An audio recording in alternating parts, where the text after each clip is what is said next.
అందరికీ praise the lord. బాగున్నారా? యేసుక్రీస్తు నామములో శుభాలు తెలియజేస్తున్నాను. ఒక ప్రత్యేకమైన అంశం గురించి నేను మీతో మాట్లాడాలని ఆశపడుతున్నాను. ఒక వ్యక్తి రక్షణ పొందినంత మాత్రాన అతనికి ఇహలోక శిక్ష ఉంటుందా? ఉండదా? అనే విషయంలో వాక్యం ఏం సెలవిస్తుందో మనం కొన్ని విషయాలు తెలుసుకునే ప్రయత్నం చేద్దాం.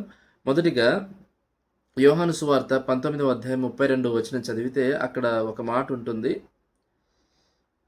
కాబట్టి సైనికులు వచ్చి ఆయనతో కూడా సిలువ వేయబడిన మొదటి వాని కాళ్ళను, రెండవ వాని కాళ్ళను విరుగగొట్టిరి అనే మాట వాక్యంలో ఉన్నట్టుగా మనం చూస్తాం. వాస్తవానికి యేసుక్రీస్తు ప్రభువారికి సిలువ వేసినప్పుడు కుడివైపు ఒక దొంగ, ఎడమవైపు ఒక దొంగ ఉంటాడు. అది మనం సువార్తలలో మనకు కనబడుతూ ఉంది. అయితే కుడివైపున ఉన్నటువంటి దొంగ ప్రభువారి దైవత్వాన్ని గుర్తించి మారుమనసు పొందుకున్నట్టుగా ఆ తర్వాత యేసుక్రీస్తు ప్రభువారు అతన్ని క్షమించి నీవు నాతో పాటు పరదేశంలో ఉంటావని కూడా వాక్యంలో చెప్పినట్టుగా మనం చూస్తాం.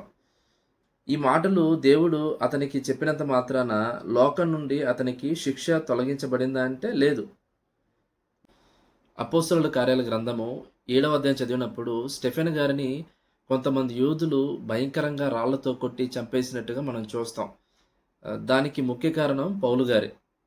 ఏ రాళ్ళైతే ఒకనాడు పౌలు గారు స్టెఫెన్ గారిని చంపడానికి కారణమయ్యాయో అవే రాళ్లను మరలా అదే యూదులు అపోస్తలుల కార్యాల గ్రంథము 14వ అధ్యాయంలో పౌలు గారిని చంపడానికి ఉపయోగించేటట్టుగా దేవుడు చేశాడు. అంటే ఆయన దేవుని చిత్తంలో సువార్త ప్రకటించాలి కాబట్టి ఆయన బ్రతికాడు. కానీ ఏదైతే పౌలు గారు స్టెఫెన్ విషయంలో చేశాడో అదే మరలా తన నెత్తి మీదకి వచ్చేటట్టుగా దేవుడు చేశాడు. ఆదికాండము 27వ అధ్యాయం చదివినప్పుడు యాకోబు గారు తన తండ్రి నుంచి మోసపూరితమైన విధానాల్లో ఆశీర్వాదాలు పొందుకోవాలనే ఉద్దేశంతో మేక చర్మాన్ని ఉపయోగించినట్టుగా మనం చూస్తాం. ఆ తర్వాత ఆశీర్వాదం పొందుకుంటాడు.